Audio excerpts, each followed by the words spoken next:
નમસ્કાર દર્શક મિત્રો, હું શ્વેતા કહાર હેડલાઇન ન્યૂઝના બુલેટિનમાં આપનું સ્વાગત કરું છું। સમાચારની શરૂઆત કરતા પહેલા એક નજર મુખ્ય સમાચાર પર। વડોદરામાં રિક્ષા ચાલકે થોડે દિવસે બિલ્ડિંગના દાદરે યુવતી પર દુષ્કર્મ આચરતા આરોપીની ધરપકડ કરતી સયાજીગંજ પોલીસ। 2 મહિનાથી ગુમ થયેલી બાળકીને ભોપાલથી શોધી કાઢતી બોટાદ પોલીસ। ચૂંટણીને લઈ વડોદરાના મુખ્ય માર્ગ ઉપર હાથ ધરવામાં આવ્યું વાહન ચેકિંગ। હોળી ધૂળેટીના તહેવારોને લઈ વડોદરા એસટી તંત્ર દ્વારા દોડાવવામાં આવશે 330 જેટલી બસો। તો હવે જોઈએ વિગતવાર સમાચાર।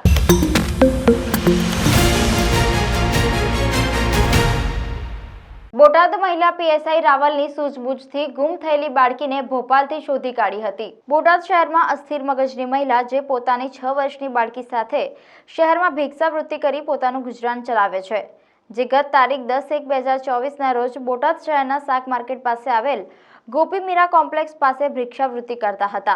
તે સમયે તેની 6 વર્ષની બાળકીને કોઈ શખ્સ ઉઠાવી ગયું હતું, જેથી બોટાદ પોલીસે ફરિયાદ નોંધી હતી। જ્યારે આ ગુનાની ગંભીરતાને ધ્યાનમાં લઈ બોટાદ જિલ્લા પોલીસ વડા કિશોર બડોલિયાએ તુરંત જ ગુમ થનાર 6 વર્ષની બાળકીને તાત્કાલિક શોધી કાઢવા સૂચના આપી હતી। બાળકીના માતાની પોતાની સૂઝબૂછથી પૂછપરછ કરતા બાળકીના માતા ભોપાલનું રટણ કરતા હોય, જેથી AM રાવલ તથા પોલીસ સ્ટાફ અને બાળકીની માતા સાથે ભોપાલ ખાતે ટીમ રવાના કરી હતી। તેમજ બાળકીની ભોપાલ બાળ કલ્યાણ સમિતિ ખાતે તપાસ કરતા બાળકી હાજર મળી આવી હતી। બોટાદ મહિલા પીએસઆઈની સૂઝબૂછથી 2 માસ પૂર્વે ગુમ થયેલ 6 વર્ષની બાળકીને શોધવામાં સફળતા મળી હતી। માસમાં બોટાદ ટાઉન ખાતેથી મીરા કોમ્પ્લેક્સ ખાતે 6 વર્ષની એક બાળક ગુમ થયેલી અને ભાવનગર રેન્જ આઈજીપી શ્રી ગૌતમ પરમાર સાહેબની સૂચના અને માર્ગદર્શન મુજબ અહીંયા બોટાદ ટાઉન પોલીસ સ્ટેશન અને AHT યુનિટ જે LCB હેઠળ કાર્યરત છે, એમની 2 ટીમો આ માટે તપાસમાં લગાડવામાં આવેલી હતી। તપાસમાં સૌથી મોટો પ્રશ્ન એ હતો કે આ જે બાળા ગુમ થઈ એના મધર છે એ અસ્થિર મગજના છે, એટલે પોલીસને પૂછપરછમાં કોઈ સચોટ માહિતી મળતી ન હતી। વારંવાર તપાસ દરમિયાન આ બેનને પૂછપરછ કરતાં એવું જાણવા મળેલું કે આ બેન અવારનવાર ટ્રેનમાં ભીખ માંગવા માટે અમદાવાદ વગેરે જગ્યાએ જતા હોય છે। એ ભૂલથી સુરેન્દ્રનગરથી ભોપાલ જતા રહેલા હતા અને એમની વિશેષ પૂછપરછમાં એમણે ભોપાલનું રટણ કરતા હોય અમારા AHT યુનિટના મહિલા PSI છે રાવલ, એમની ટીમે અને એમના ટીમના સભ્યોએ પછી ભોપાલ ખાતે જઈ અને ત્યાંની સંભવિત જગ્યાઓ જેવી કે રેલવે સ્ટેશન, બસ સ્ટેશન અથવા ભીડભાડવાળી જગ્યાઓ હોય એ બધી જગ્યાએ તપાસ કરતાં આ બેને જે જગ્યાઓ બતાવી તમામ જગ્યાઓ ઉપર તપાસ કરી અને અંતે ભોપાલમાં જ્યાં આવા બાળકો રાખવામાં આવતા હોય, ચિલ્ડ્રન હોમ, ત્યાં એક કિલકારી કરીને સંસ્થા છે, ત્યાં તપાસ કરતાં આ બાળકીનો પત્તો મળ્યો હતો અને તપાસ દરમિયાન ભોપાલ પોલીસને પણ આ બાળકી ભીખ માંગતી જ મળી આવેલી હતી। પરંતુ હજુ તપાસમાં એના મધર અસ્થિર મગજના હોય અને વિશેષ કંઈ હકીકત ન જણાવતા હોય। તપાસ ચાલુ છે, પણ બોટાદ જિલ્લા પોલીસની બધી ટીમોના પ્રયત્નોના અંતે આ જે બાળકી છે 4 વર્ષની એને અમે પરત લાવી અને હાલ એના મધરને સોંપેલ છે અને એની પૂરતી કેર થાય એ માટે અમુક સંસ્થાઓને પણ વિનંતી કરી છે અને આગળ એ બાળકીના શિક્ષણ તેમજ ભરણ પોષણ માટે બધી સંસ્થાઓ પણ મદદ કરનાર છે।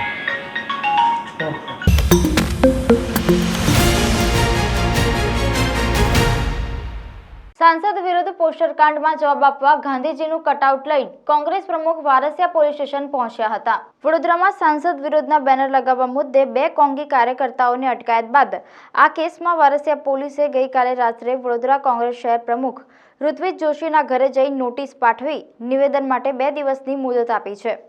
આ અંગે ખુલાસો આપવા ગાંધીજીના પોસ્ટર સાથે પોલીસ મથકે પહોંચેલ પ્રમુખે પ્રતિક્રિયા આપી હતી કે ખોટું કર્યું હોય તેને ડર લાગે, અમે ખોટું કર્યું નથી, એટલે તપાસમાં સહકાર આપવા મારું નિવેદન નોંધાવવામાં આવ્યું છે। કોંગ્રેસ પક્ષ સત્તા પક્ષનો જાહેરમાં વિરોધ કરે છે। વડોદરાનો વિકાસ થયો નથી, ભાજપના મુખ્યમંત્રી સ્વીકારે છે। હાલ ભાજપમાં આંતરિક જૂથવાદ ચરમસીમાએ છે। પ્રજાનો મૂડ અલગ જણાતા ભાજપ ગભરાયું છે અને મારું નામ આ કેસમાં સંડોવવાનો પ્રયાસ કરી રહ્યું છે તેમ તેઓએ જણાવ્યું હતું. ગઈકાલે સાંજે વારસિયાના પીએસશ્રી મારા ઘરે 6:30ના ટાઈમમાં આવ્યા હતા અને રૂબરૂમાં મને નોટિસ આપી છે. નોટિસને ઇસ્યુ કરીને હું અહીંયા મારો જવાબ લખવા આવ્યો છું. 2 દિવસનો સમય આપેલો, હું પહેલા જ દિવસ આવી ગયો છું. કારણ કે ખોટું કર્યું હતું તો ગભરાવાની જરૂર શું છે. વાત એવી છે કે વડોદરા શહેરમાં છેલ્લા ઘણા સમયથી આજે પ્રમુખ તરીકે 2 વર્ષ પૂરા કર્યા અને આ 2 વર્ષમાં આપ સૌ જાણો છો કે ભારતીય જનતા પાર્ટીની સામે વિરોધ પ્રદર્શિત કર્યો છે, કાર્યક્રમ કર્યા છે અને ખુલ્લેઆમ કર્યા છે. કોંગ્રેસ પાર્ટીને ડરવાની જરૂર નથી. અમે જાહેરમાં કાર્યક્રમો કર્યા છે અને કરતા રહીશું.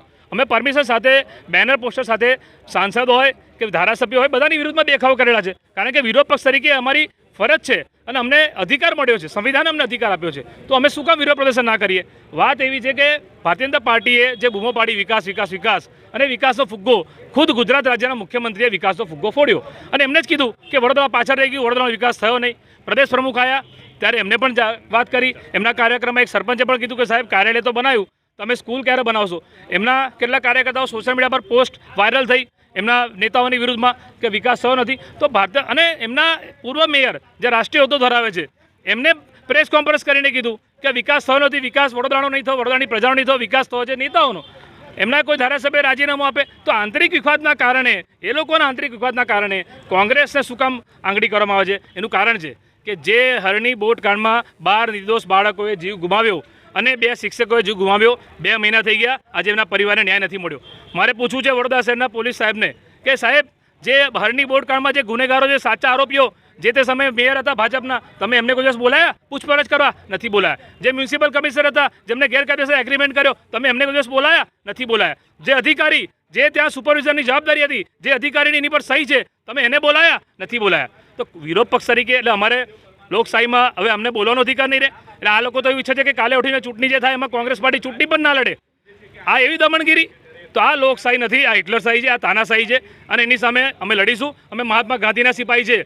અંગ્રેજોની સામે ગાંધી બાપુ લડ્યા હતા અને આ બીજી આઝાદીની લડાઈ છે અને અમે નથી લડતા. અને જે સૂત્ર મહાત્મા ગાંધી આપ્યું હતું, જે સૂત્ર રાહુલ ગાંધી આપ્યું છે, ડરો મત, લડો. અને અમે ડર્યા વગર લડીશું, લોકશાહી ઢબે લડીશું અને સત્યમેવ જયતે, સત્યની હંમેશા જીત થાય છે. પોલીસે જે માટે બોલાવ્યો છે નિવેદન આપીશ અને જે પણ પ્રશ્ન પૂછશે એના જવાબ આપ. કલમોમાં 506 લખ્યું છે અને અમારા વકીલ સાહેબ તમને અમારા લીગલ સેલના ચેરમેન કહેશે કે કઈ કલમ લાગી છે. પણ મને નોટિસ જે મળી છે એ સ્વીકારું છું અને નોટિસનો હું જવાબ આપવા અહીંયા આવ્યો છું.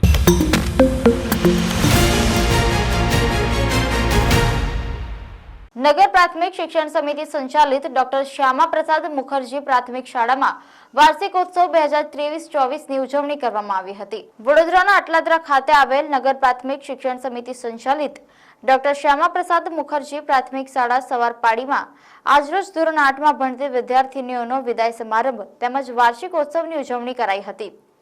આ પ્રસંગે તમામ વિદ્યાર્થીનીઓને જય ભવાની ગ્રુપના પ્રમુખ રાજુભાઈ ઠક્કર દ્વારા પ્રતિકાત્મક ભેટ આપવામાં આવી હતી. આ અવસરે પ્રિન્સિપાલ ગિરીશભાઈ ચૌધરી તથા ટીચર્સ તથા સ્કૂલના બાળકો તથા વિદ્યાર્થીનીઓએ ખૂબ જ સરસ વેલકમ ગીત તથા સાંસ્કૃતિક કાર્યક્રમની પ્રસ્તુતિ આપી હતી. શ્યામા પ્રસાદ મુખર્જી અટલાદરા કન્યા શાળા આજના દિવસે વાર્ષિકોત્સવ અને 8મા ધોરણમાંથી વિદાય લઈ રહેલી દીકરીઓના જેઓને આજના દિવસે પ્રોત્સાહિત કરી અને એમનું પૂજન કરી તેઓને ખૂબ જ આગળ વધવા માટે એવો એમના ભવિષ્યમાં પ્રગતિ કરે અને ખૂબ જ ભવિષ્ય એમનું ઉજ્જવળ બને એના માટેનો એક સુંદર પ્રયાસ શિક્ષકગણ અને અમારા પ્રિન્સિપાલ શ્રી ગિરીશભાઈ વતી કરવામાં આવ્યો છે. અને આજના દિવસે ખૂબ જ આપ જોઈ શકો છો સુંદર વાતાવરણમાં તેઓએ પોતાનું જે કંઈ કૃતિઓ રજૂ કરી તે આજના કોમ્પિટિશનના યુગમાં પણ જોઈએ તો સારી મોટી નામથી સ્કૂલો પણ ના કરી શકે એવા સારા પરફોર્મ અહીંયાથી કરવામાં આવ્યા છે. અને દરેક વિદ્યાર્થીનીઓ ખૂબ ખુશ છે અને વિસ્તારના સૌ લોકો વાલીઓ પણ આમાં જોડાયા છે. તો હું દરેક લોકોને આહવાન કરું કે આવી સરકારી સ્કૂલોને આપણા મગજમાં જે કંઈ ગ્રંથિ છે એ કાઢીને આપણે આમાં સહકાર આપવો જોઈએ અને સહયોગ કરવો જોઈએ જેથી કરી આપણું ભવિષ્ય, આપણી બાળાઓ ખૂબ જ આગળ વધે એવો ચોક્કસ દરેકે પ્રયત્ન કરવો જોઈએ. જય ભારત.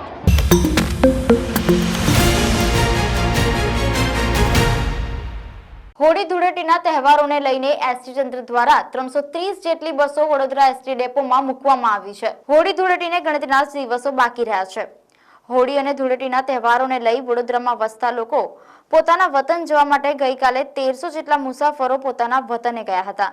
જ્યારે એસટી વિભાગ દ્વારા વડોદરા શહેરમાં ગત વર્ષે 255 બસ મૂકવામાં આવી હતી. આ વખતે 330 જેટલી બસો વડોદરા એસટી ડેપો પર મૂકવામાં આવી છે, જેનો લાભ વડોદરાના લોકોએ પોતાના વતન જવા માટે લીધો હતો. મુસાફરોને પોતાના વતન જવા માટે કોઈ તકલીફ ન પડે તેવી તમામ સુવિધાઓ કરવામાં આવી છે. વધુ માહિતી VH શર્મા ડિવિઝનલ કંટ્રોલર દ્વારા આપવામાં આવી હતી. વડોદરા વિભાગ દર વર્ષે હોળી ધૂળેટીની અંદર જે વતન તરફ જતા હોય છે તે મુસાફરો માટે વ્યવસ્થા કરવામાં જ આવે છે. ગત વર્ષે અમે લોકોએ 255 બસોનું આયોજન કર્યું હતું. એ જ પ્રમાણે એની ગણતરી રાખી આ વખતે એનાથી પણ વધારે મુસાફરોની શક્યતાઓ છે એ ધ્યાનમાં રાખીને અમે 330 બસનું આયોજન કર્યું છે. ગઈકાલે 20 તારીખથી અમે સંચાલન શરૂ કર્યું છે. કુલ 50 એક્સ્ટ્રા બસો અમે મૂકી હતી, જે પૈકી 27 બસનો લાભ મુસાફર જનતાએ લીધું છે. ગઈકાલે 1392 જેટલા મુસાફરો ગયા છે.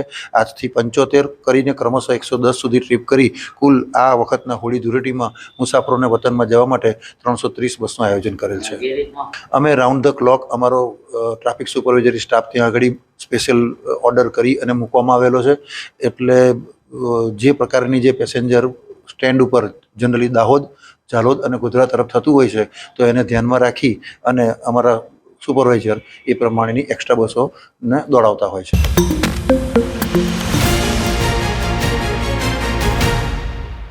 ફોરેક્સ ટ્રેડિંગના નામે વડોદરાના ઇન્વેસ્ટર સાથે ઓનલાઈન ઠગાઈ કરનાર ગેંગને બેંક એકાઉન્ટ આપનાર સાગરીતને પોલીસે મહારાષ્ટ્રથી ઝડપી પાડ્યો છે. ન્યૂ સમારોડ વિસ્તારના કલ્પેશભાઈ સુથારને ફોરેક્સ ટ્રેડિંગમાં 40 થી 80% સુધીનું વળતર આપવાની વાત કરી સુરેશ મૌર્ય નામના ઠગે ફસાવ્યો હતો. તેણે લિંક મોકલ્યા બાદ એનીડેસ્ક એપ્લિકેશન ડાઉનલોડ કરાવી 21.71 લાખ રકમ મેળવી હતી અને સામે પ્રોફિટ 71 લાખ જેટલી રકમ પણ દેખાતી હતી, પરંતુ ઇન્વેસ્ટર આ રકમ ઉપાડી શકતા ન હતા. આ બનાવમાં વડોદરા સાયબર સેલના પીઆઈ BN પટેલ અને ટીમે અગાઉ 3 આરોપીને ઝડપી પાડ્યા હતા. જ્યારે ઠગ ગેંગ માટે બેંક એકાઉન્ટ ખોલાવનાર સાજિદ ખાન આસિફ ખાન પઠાણને નંદુરબાર ખાતેથી ઝડપી પાડવામાં આવ્યો છે. યુવકે બેંક એકાઉન્ટ આપવા માટે ₹10,000 મળ્યા હોવાની કબૂલાત કરી છે. પોલીસે તપાસ કરતા તેના બેંક એકાઉન્ટમાં બીજા પણ ₹15 લાખના ટ્રાન્ઝેક્શન જોવા મળ્યા છે, જેથી તે દિશામાં વધુ તપાસ હાથ ધરવામાં આવી છે.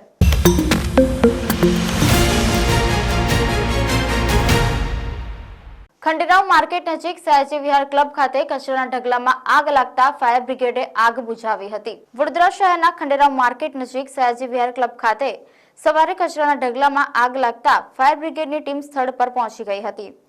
સયાજી વિહાર ક્લબની અંદર ફાયર બ્રિગેડની ગાડીને જતા ભારે તકલીફ થઈ હતી. ફાયર બ્રિગેડના જવાનોની સમય સૂચકતાની સાથે જો અંદર બોરવેલ ન હોત તો વધારે આગ લાગી હોત. ઉનાળા દરમિયાન આગની ઘટનાઓમાં વધારો થતો જોવા મળી રહ્યો છે, ત્યારે લોકોએ પણ પોતાની સુરક્ષાને ધ્યાનમાં રાખી પોતાના ઘરોના વીજ ઉપકરણો, વાયરિંગ સહિતના જરૂરી સમારકામો કરાવવા જોઈએ. જ્યાં કચરાના સ્થાન હોય ત્યાં કોઈ સળગતી વસ્તુ ન ફેંકવી જોઈએ. આપણી આટલી સતર્કતા આગ જેવી ઘટનાઓને અંકુશમાં રાખી શકે છે. હવે અમને કંટ્રોલ રૂમથી જાણ કરી કે સયાજી વિહાર ક્લબના અંદર આગ લાગેલ છે, તો સ્થળ પર આવતા જોતા તો સયાજી વિહાર ક્લબની પાછળ હતું ત્યાં કચરામાં આગ લાગેલ હતી. અમે સ્ટાફ સાથે આવીને કામગીરી કરીને આગ ઓલવી નાખી છે. સાહેબ એના માટે તો અમે જે બહાર જે ટેમ્પો સ્ટેન્ડ છે ને એના વચ્ચે પાર્કિંગ હતી એ દબાણ જેવું જ હતું. અમે જે ગેટના બહાર પણ એક ગાડી પાર્ક કરેલી હતી અને ગેટના અંદર જે લોક કરેલો હતો એ લોકની ચાવી પણ નહીં મળી. પછી થોડી 10 મિનિટ ત્યાર સુધી તો અમારો એક ફાયરમેન હતો એ અંદર રહીને એને જે બોર હતી એમને બોરથી કામગીરી કરીને અમારું ફાયર એન્જિન આગ ઓલીને કામગીરી કરીને ફરી.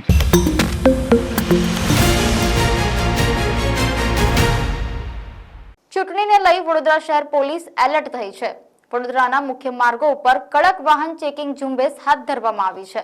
દેશમાં લોકસભાની સામાન્ય ચૂંટણીને લઈને ચૂંટણીનો માહોલ જામ્યો છે, ત્યારે વડોદરા શહેર પોલીસ દ્વારા ચૂંટણીના અનુસંધાને ચૂંટણી પંચ દ્વારા કડક આચાર સંહિતાનો અમલની સૂચના અન્વયે વડોદરા સી ડિવિઝનના એસીપી અશોક રાઠવા અને પોલીસ સ્ટાફ દ્વારા ખંડેરાવ માર્કેટ 4 રસ્તા નજીક વાહનો ચેકિંગ ઝુંબેશ હાથ ધરવામાં આવી હતી.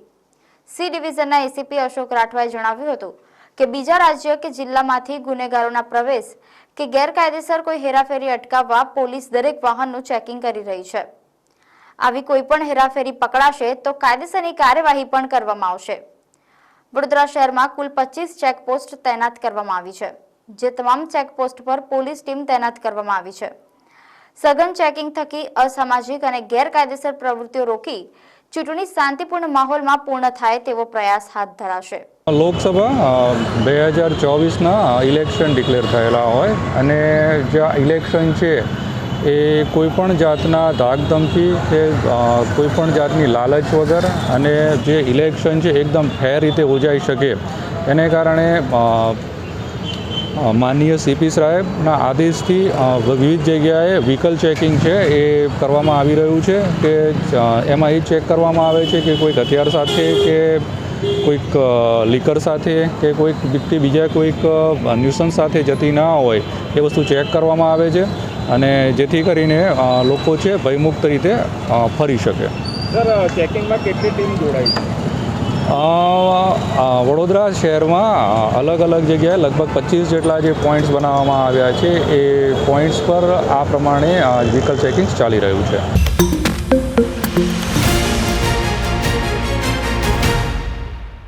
વારસિયા પોલીસે જુગારીયાઓને ધરપકડ કરી કાયદેસરની કાર્યવાહી હાથ ધરી હતી. વારસિયા પોલીસનો સ્ટાફ પેટ્રોલિંગમાં હતો દરમિયાન બાતમી મળી હતી કે કિશનવાડી વુડાના મકાનમાં બ્લોક નંબર 5ની સામે ખુલ્લા મેદાનમાં કેટલાક કિસ્મો હાર જીતનો જુગાર રમાડે છે.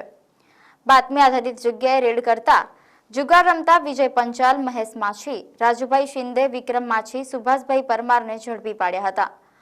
પોલીસે જમીન દાવાના રોકડા 10,050, અંગ ઝડતીના રોકડ રૂપિયા 880, મોબાઈલ મળી કુલ કિંમત 19,430નો મુદ્દામાલ કબજે કર્યો હતો.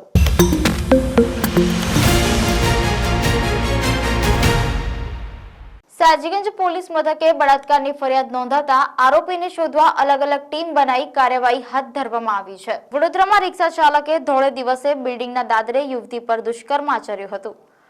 વડોદરા શહેરની એક ખાનગી ટ્રાવેલ્સ કંપનીમાં એજન્ટ તરીકે કામ કરતી મૂળ રાજસ્થાનની 39 વર્ષીય યુવતી સાથે સાયબર ફ્રોડ થયું હતું, જેથી યુવતીએ 1930 નંબર ઉપર ફોન કરીને પોતાની ફરિયાદ નોંધાવી હતી. આ સંદર્ભે યુવતી ગઈકાલે બેંકમાં સ્ટેટમેન્ટ લેવા માટે નીકળી હતી. જોકે યુવતી પાસે રિક્ષાના ભાડાના રૂપિયા પણ નહોતા. આ સમયે સાજીગંજ વિસ્તારમાં આવેલા કડક બજાર પાસે એક રિક્ષા ચાલક યુવતીને મળ્યો હતો અને તેને યુવતીને મદદ કરવાનું આશ્વાસન આપ્યું હતું. જે બાદ યુવતીને સાજીગંજ વિસ્તારની ગોલ્ડન લીફ નામની હોટલમાં લઈ ગયો હતો, પરંતુ હોટલ બંધ હોવાથી હવસખોર રિક્ષા ચાલકે વસંત કુટીર બિલ્ડિંગના પગથિયામાં જ યુવતી સાથે દુષ્કર્મ આચરી ફરાર થઈ ગયો હતો.